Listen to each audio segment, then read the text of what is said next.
વાત છે સંખેડા ખાતે આવેલા બસ સ્ટેશનની।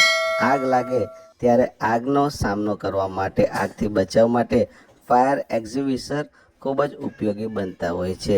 આટલું મોટું બસ સ્ટેશન છે, અહીંયા આગળ 4 ફાયર એક્ઝિસ્ટિંગર છે, પરંતુ આ ચારેયનો કોઈ જ ઉપયોગ થતો નથી। ચારેય ધૂળ ખાતી હાલતમાં પડી રહ્યા છે।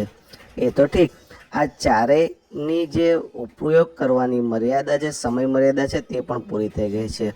એમની ઉપયોગની જે મર્યાદા છે તે 1 વર્ષ પહેલાં જ પૂરી થઈ ગઈ છે।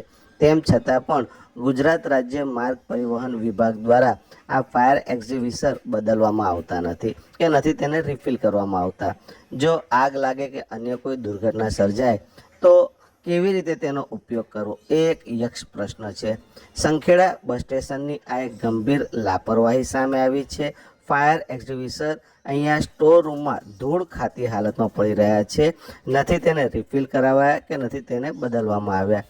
એક્સપાયર ડેટ પણ તેની પૂરી થઈ ગઈ છે, તેમ છતાં પણ નથી નવા લવાયા કે નથી તેને રિફિલ કરાવાયા। જો કોઈ દુર્ઘટના સર્જાય તો જવાબદાર કોણ?